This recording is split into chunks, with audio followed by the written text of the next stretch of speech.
Deixa eu te contar uma história.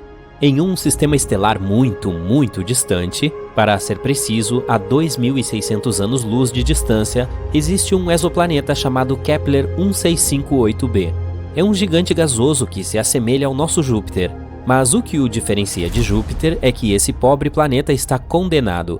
Ele está girando em direção à sua estrela-mãe, o que eventualmente terminará em uma colisão explosiva. Sabe o mais interessante? Os astrônomos teriam permanecido totalmente ignorantes desse fato se não fosse por uma pequena pista. Foi uma mudança realmente minúscula na órbita do planeta que não teria sido notada se os astrônomos não tivessem comparado mais de uma década de dados recebidos por diferentes telescópios. Mais precisamente, os cientistas têm observado a passagem do exo-Júpiter entre nosso planeta e sua estrela-mãe uma vez a cada 2 semanas nos últimos 13 anos. E eles notaram que a órbita do planeta está ficando cada vez menor. Todos os anos, Kepler 1658b precisa de 131 milissegundos a menos para completar uma volta em torno de sua estrela. Se essa tendência continuar, o planeta deverá colidir com sua estrela em 2,5 milhões de anos. Mesmo antes dessa descoberta, modelos de computador previam que alguns planetas poderiam chegar ao fim colidindo com suas estrelas. Mas esta é a primeira vez que os astrônomos têm alguma prova real de tal resultado, medindo mudanças quase imperceptíveis na órbita de um planeta.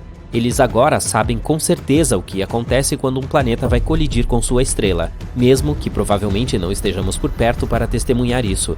Mas deixa eu te contar um pouco mais sobre o planeta condenado. Ele foi descoberto pelo agora aposentado telescópio espacial Kepler da NASA, lançado em 2009, cuja missão era encontrar planetas orbitando outras estrelas, também conhecidos como exoplanetas. E o primeiro exoplaneta que o telescópio detectou foi o gigante gasoso de que falamos, mas os astrônomos levaram cerca de uma década para confirmar que esse objeto espacial era de fato um exoplaneta. Este mundo é como uma versão mais densa de Júpiter. Quero dizer, pegue 6 Júpiteres, enrole-os em uma bola cerca de 1,1 vez mais larga e pronto. O planeta está travado em relação à sua estrela-mãe, o que significa que ele faz uma volta completa toda vez que termina uma volta ao redor da estrela. Como resultado, o mesmo lado do gigante gasoso está sempre voltado para a estrela. É o que acontece com a Lua. Nosso satélite natural está travado em direção à Terra. É por isso que vemos apenas metade de sua superfície.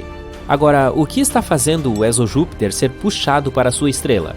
O mesmo processo que está empurrando a Lua para longe da Terra. Quando uma Lua orbita um planeta ou um planeta orbita uma estrela, suas forças de gravidade interagem e puxam a massa do outro. É isso que causa as marés na Terra. Esse puxão libera um pouco de energia. Pode fazer um objeto acelerar e desacelerar. No primeiro caso, um corpo espacial se moverá mais alto. No segundo, ele começará a se mover para baixo. E é exatamente isso que está acontecendo com o gigante gasoso. Sua estrela-mãe tem 1,5 vezes a massa do Sol. Portanto, não é de admirar que suas forças de maré estejam diminuindo gradualmente o movimento do planeta, fazendo-o cair para dentro. Isso tudo soa meio trágico, mas essa colisão potencial não é nem de longe a coisa mais estranha que está acontecendo no espaço. Vejamos outras. Por exemplo, Betelgeuse, uma gigante vermelha na constelação de Órion, começou a escurecer em 2019. Isso confundiu os astrônomos. Naquela época, a estrela já havia inchado em proporções enormes. Se fosse para substituir o nosso Sol, sua superfície externa se espalharia muito além da órbita de Júpiter. E então, Betelgeuse ficou mais escura no outono de 2019. Esse processo continuou até fevereiro de 2020. As mudanças podiam ser vistas a olho nu. Não é de admirar, o brilho da estrela caiu 2/3. Naquela época, os astrônomos tinham certeza de que Betelgeuse estava prestes a explodir em uma supernova. Eles continuaram a observar a estrela, mas inesperadamente ela voltou ao seu brilho normal. Graças ao telescópio espacial Hubble, os cientistas descobriram que a estrela havia ejetado parte de seu material, e isso bloqueou parcialmente sua luz. Que tal exoplanetas de algodão doce? Eles são planetas particulares fora do nosso sistema solar. Também chamados de superpuffs, eles têm a densidade mais baixa já descoberta. Isso lhes dá uma aparência arejada e fofa. Mas apesar de parecerem um mais popular parque de diversões, esses planetas são enormes.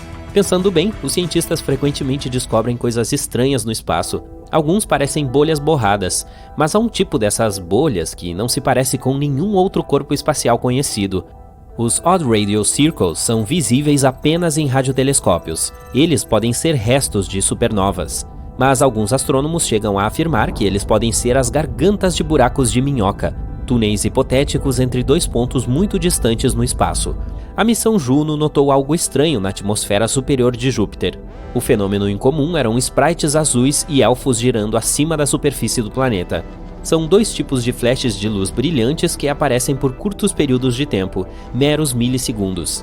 Eles se estendem para cima e para baixo em direção à superfície do planeta. Na Terra, tais flashes geralmente acontecem no auge de 96 km acima de grandes tempestades. Planetas interestelares não orbitam suas estrelas, talvez porque eles não tenham nenhuma. Esses corpos espaciais flutuantes viajam pelo universo e podem acabar em qualquer lugar. São muito difíceis de encontrar. Planetas interestelares produzem apenas emissões fracas, mas não faz muito tempo que os astrônomos avistaram o menor planeta interestelar da Via Láctea. É menor que a Terra, mas um pouco maior que Marte. Rajadas rápidas de rádio são rajadas de ondas de rádio incrivelmente brilhantes. Elas acumulam tanta energia quanto o nosso Sol produz em dias, mas duram meros milissegundos. A maioria dessas rajadas rápidas de rádio vem de muito, muito além da Via Láctea.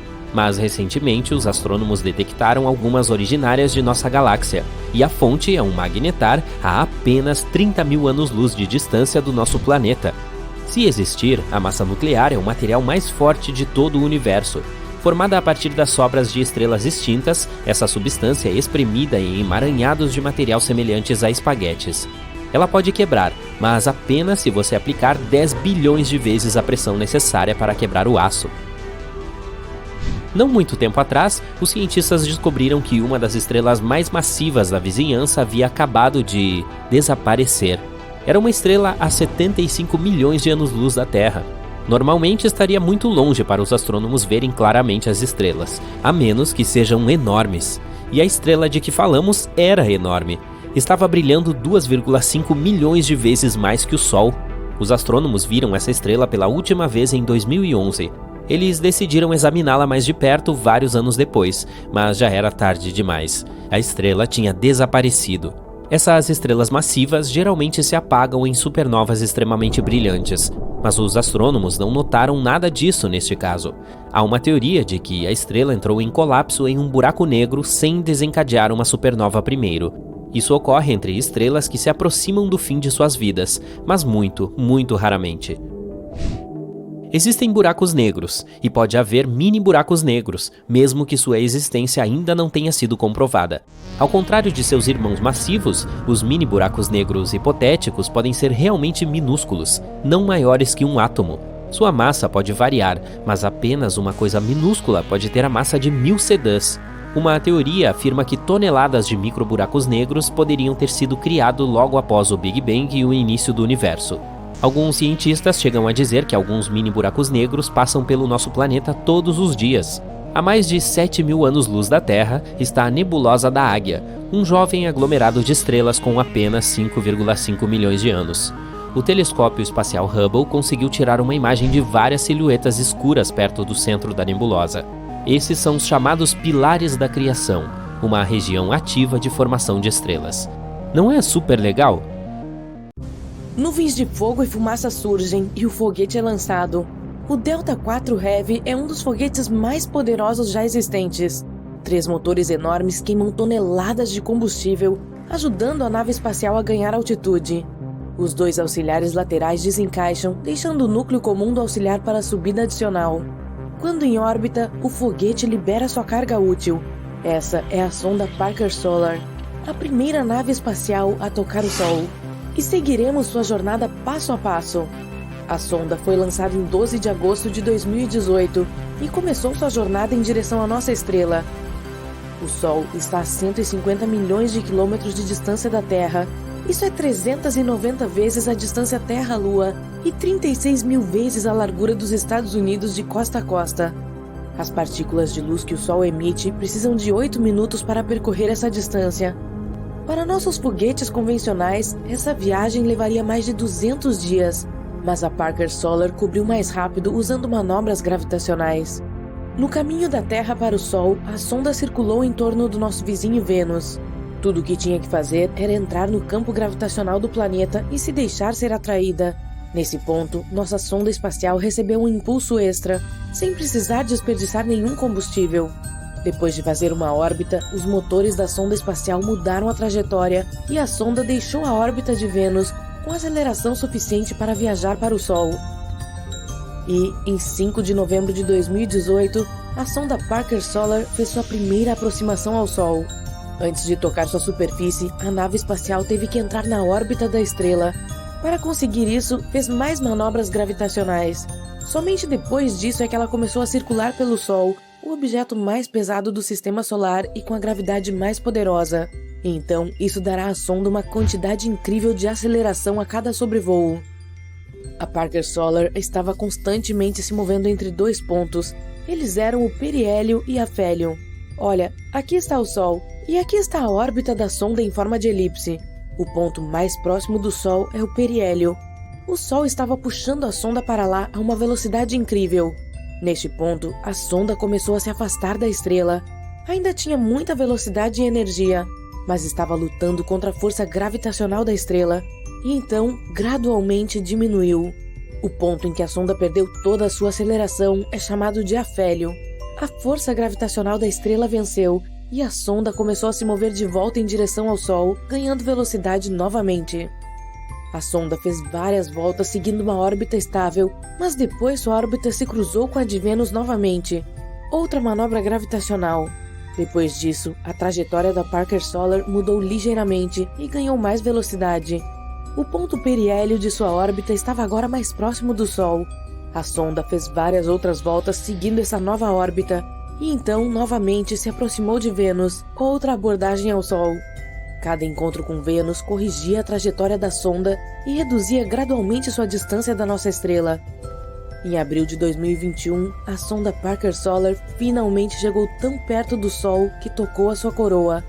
Embora a distância real entre a sonda e o Sol fosse de 8,5 milhões de quilômetros, isso ainda conta como um toque. Vamos olhar para a estrutura da nossa estrela cortando ao meio. Este é o núcleo do Sol. É cerca de 1/4 da sua largura. Esse núcleo é 150 vezes mais denso que a água. Devido à pressão intensa e alta temperatura, reações nucleares ocorrem por lá. O hidrogênio é convertido em hélio, emitindo uma quantidade incrível de calor e radiação. A camada seguinte é a zona de radiação. É aqui que o calor é transferido do núcleo para as próximas camadas. Mas os fótons aqui não se movem na direção externa. Eles podem ser direcionados para qualquer lugar e irradiados novamente muitas vezes. Os cientistas acreditam que o tempo médio que um fóton de luz leva para viajar do núcleo para a camada seguinte do Sol é de cerca de 10.000 a 170.000 anos.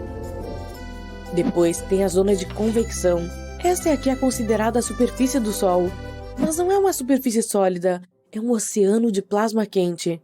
Parece um favo de mel. Isso porque o plasma aquecido sobe das camadas inferiores, criando algo como mini geysers. E enquanto ainda está quente no meio desses geysers, suas bordas esfriam, criando um padrão incrível na superfície do Sol. As próximas camadas são a atmosfera solar. Primeiro, a fotosfera. Essa é a camada que emite luz. E é exatamente isso que você vê quando olha para o Sol. Mas cuidado, não faça isso. Você precisa de equipamentos especiais para olhar diretamente para a nossa estrela. A fotosfera tem até 400 quilômetros de espessura. Trata-se da altura em que a Estação Espacial Internacional se move acima da Terra. Então, tem a cromosfera, ou esfera de cor. Essa camada da atmosfera do Sol dá à estrela sua tonalidade avermelhada. Proeminências solares aparecem aqui. Essas são poderosas emissões de matéria que saem da superfície da estrela. Sua velocidade pode chegar a 700 km por segundo. Em algum momento, elas são pegas pelo campo magnético da estrela e puxadas para trás. E depois, há a coroa, um envelope gasoso do Sol. As descargas mais poderosas acontecem lá. Você pode ver a coroa durante eclipses, quando a Lua cobre o disco solar. Então, é possível notar algum tipo de brilho ao redor da estrela. Essa é a coroa. Estende-se por milhões de quilômetros ao redor do Sol, e a sonda Parker Solar tocou precisamente essa área. É aí que o material solar e a radiação ainda estão ligados à gravidade da estrela e não voam para o espaço. E tudo que está além dessa área é o vento solar, que é o material e a radiação que conseguem escapar da gravidade do Sol e partir para o espaço. A Parker Solar surpreendeu os astrônomos ao fornecer mais informações sobre esse limite. Acontece que não é uma parede circular perfeita como costumávamos pensar. O limite é irregular, parece mais uma cordilheira. Essas regiões acidentais têm essa forma por causa do fluxo irregular de plasma da superfície solar. Quanto maior e mais poderoso o fluxo, mais distante o limite está da superfície da estrela. Mas os cientistas ainda não sabem exatamente o que causa essa diferença. Depois de fazer o sobrevoo ao redor do Sol, a sonda Parker Solar continuou sua jornada e começou a se afastar da estrela novamente. Os pesquisadores estão esperando mais 4 aproximações em 2022. Em agosto de 2023, a sonda fará um sobrevoo ao redor de Vênus. Ela ganhará mais velocidade e se aproximará do Sol a uma distância recorde. O próximo sobrevoo de Vênus acontecerá em 2024 e espera-se que a Parker Solar seja capaz de suportar as altas temperaturas e radiação tão próximas ao Sol. Felizmente, os cientistas se preocuparam com isso, pois a sonda tem um escudo solar. Está ligado ao lado da sonda que ficará de frente para a estrela. É do tamanho de uma janela de casa e tem cerca de 11 centímetros de espessura. É feito de um material especial, capaz de suportar uma temperatura de cerca de 1370 graus Celsius. Isso é quase 6 vezes maior do que a temperatura de um forno de cozinha comum. O corpo da sonda é feito de um material branco que reflete a luz solar. Todo o equipamento científico é colocado bem no centro da sombra deste escudo. Se os raios solares atingirem o corpo desprotegido da sonda a curta distância, todo o equipamento vai parar de funcionar em apenas alguns décimos de segundo. A sonda está equipada com um instrumento de investigação de campos eletromagnéticos. Este é um sistema para medir campos elétricos e magnéticos, ondas de rádio, temperatura e densidade plasmática. O sensor de imagem de campo amplo para a sonda Parker Solar, ou WISPR, é um telescópio óptico, aquele que tirou essas imagens impressionantes do plasma em movimento na coroa solar. Essas auroras são o que você vê durante os eclipses solares. A investigação de ventos solares alfas e prótons mede prótons, elétrons e íons de hélio. Ajuda os cientistas a estudar os ventos solares. Muitas vezes prejudica nossa tecnologia. Erupções inesperadas na superfície do Sol causam ventos solares severos. Eles podem queimar chips em satélites orbitando a Terra. Considerando que temos a EEI, onde astronautas trabalham o tempo todo, precisamos saber mais sobre ventos solares e como nos proteger deles. Conforme a Parker Solar continua sua pesquisa, ela já estabeleceu vários recordes mundiais. É o objeto feito pelo homem mais próximo do Sol. É também o detentor do recorde de velocidade. Durante sua última aproximação ao Sol, a sonda atingiu uma velocidade de 162 km por segundo. Isso significa que poderia cobrir a distância de Nova York a Los Angeles em apenas 24 segundos, e uma viagem ao redor da Terra levaria cerca de 4 minutos. Uma viagem à Lua em tal nave espacial levaria apenas 40 minutos. Em 2025, a Parker Solar chegará mais próxima do Sol, atingindo uma velocidade de cerca de 690 mil km por hora. Mas mesmo essa velocidade é de apenas 0,064% da velocidade da luz. Em julho, quando estamos cerca de 150 milhões de quilômetros distantes do Sol, o mundo fica cerca de 2 graus mais quente do que em janeiro, quando ficamos em torno de 5 milhões de quilômetros mais perto. Isso ocorre porque há mais área continental seca na metade norte do planeta do que na sul, e essa área tende a esquentar mais do que a água. Durante o verão do hemisfério norte em julho, mais terra é aquecida do que em janeiro. Assim, o planeta fica um pouco mais quente nesse período, mesmo que estejamos mais longe da nossa fonte de calor. Quanto mais perto a Lua está do horizonte, maior ela parece. Este fenômeno é chamado de ilusão da Lua. Uma das explicações para isso é que a atmosfera desempenha o papel de uma lupa, o que torna a aparência do nosso satélite natural maior. Na realidade, se a atmosfera tivesse alguma relação com isso, a Lua pareceria na verdade bem menor, e não maior. A maioria dos especialistas acredita que a ilusão é criada pela nossa própria mente, que pode aumentar o tamanho da Lua mais que o dobro. Quando ela está alto no céu, não há indicações visuais da distância, mas ao ficar perto do horizonte, é possível ver objetos que o rodeiam com detalhes. Isso faz a Lua parecer maior, mas essa é apenas uma das muitas teorias para o fenômeno. A propósito, não é possível se enganar com uma ilusão dessas se abaixando e olhando para a Lua de cabeça para baixo através das pernas. Um dia em Vênus é mais longo do que um ano.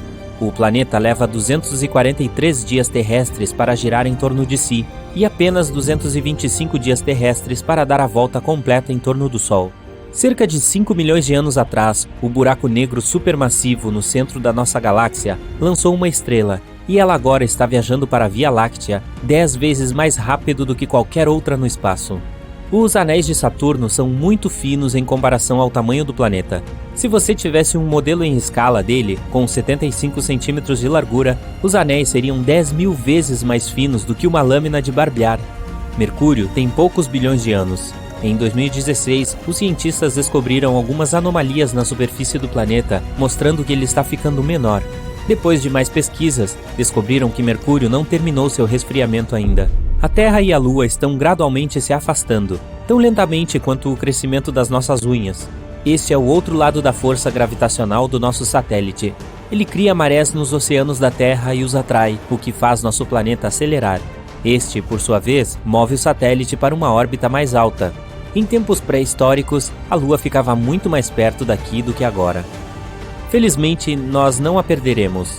Quanto mais longe ela vai, mais fraca sua atração gravitacional se torna. Isso significa que, em breve, o nosso planeta não estará empurrando a Lua para longe com tanta força. Descoberto em 2017, o Kelt 9b é o planeta mais quente que conhecemos.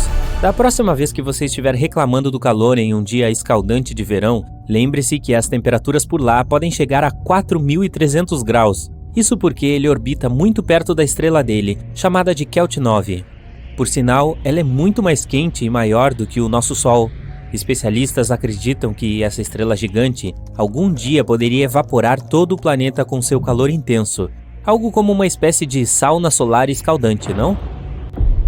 Tudo na Terra e tudo o que as pessoas conseguiram ver no espaço com a ajuda de telescópios e outros instrumentos é matéria normal. Ela é composta por átomos e moléculas e representa menos de 5% do universo. Quase 3/4 deles são energia escura. Os astrônomos nem saberiam que essa coisa existia se há várias décadas não tivessem descoberto que a expansão do universo não estava diminuindo, muito pelo contrário, estava acelerando. Isso significava que deveria haver alguma força enigmática que neutralizava a gravidade. Ela foi apelidada de energia escura. A solda a frio é um fenômeno no espaço quando duas peças do mesmo metal se fundem sem nenhum problema e sem calor. Cerca de 700 milhões de anos atrás, um misterioso evento pode ter virado Vênus para o lugar em que ele está agora. O fato é que os astrônomos não conseguem ver a superfície do planeta quente diretamente, pois este é coberto com camadas densas de nuvens espessas. Mas missões espaciais enviadas até lá descobriram que Vênus é cheio de vulcões que jorram fogo, montanhas enormes, crateras incontáveis e gigantescas planícies de lava. As temperaturas são tão incrivelmente altas que daria para derreter chumbo, e a pressão atmosférica é tão intensa que esmagaria instantaneamente qualquer ser vivo imprudente o suficiente para colocar o pé ali.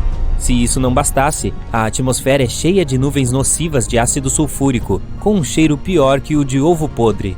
O dióxido de carbono, o principal componente da atmosfera de Vênus, juntamente com o terrível ácido sulfúrico, cria um efeito de estufa fortíssimo. Como resultado, a atmosfera mais baixa e a superfície do planeta são alguns dos lugares mais quentes do sistema solar inteiro. As estrelas de nêutrons são do tamanho de uma pequena cidade, mas a massa delas é quase 1,5 vezes a do Sol. Elas são formadas quando estrelas massivas morrem e seus núcleos colapsam em si mesmos, sendo pressionados até que todos os elétrons sejam essencialmente esmagados, deixando apenas nêutrons. Isso coloca as estrelas de nêutrons entre os objetos mais densos do universo. Na verdade, uma única colher de chá de material delas pesaria 1 bilhão de toneladas. Claro, obter uma amostra dessas e trazê-la para a Terra pode ser uma tarefa difícil, já que a gravidade em uma estrela de nêutrons é 2 bilhões de vezes mais forte que a do nosso planeta. Por causa do efeito que a Lua tem na Terra, esta vai gradualmente girando cada vez mais devagar. E eu quero dizer muito gradualmente, a cerca de 17 milissegundos a cada 100 anos. Então levará 140 milhões de anos até que o mundo possa adicionar uma única hora extra ao seu dia. Mas isso também significa que, quando os dinossauros existiam, havia apenas 23 horas em um dia. Há bem pouca atividade acontecendo dentro da Lua. Além disso, quase não há atmosfera ao redor dela. É por isso que os cientistas conseguem rastrear crateras de impacto espalhadas pela superfície do satélite há bilhões de anos. Ao datar as crateras, os astrônomos descobriram que a Lua, junto com o nosso planeta, passou por um intenso bombardeio tardio cerca de 4 bilhões de anos atrás. Este evento também é conhecido como o cataclismo lunar e durou várias centenas de milhões de anos.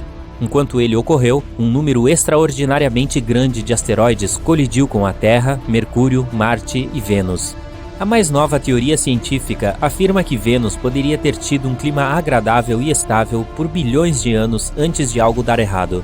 Os astrônomos fizeram uma pesquisa completa e construíram um modelo de um mundo virtual semelhante ao planeta.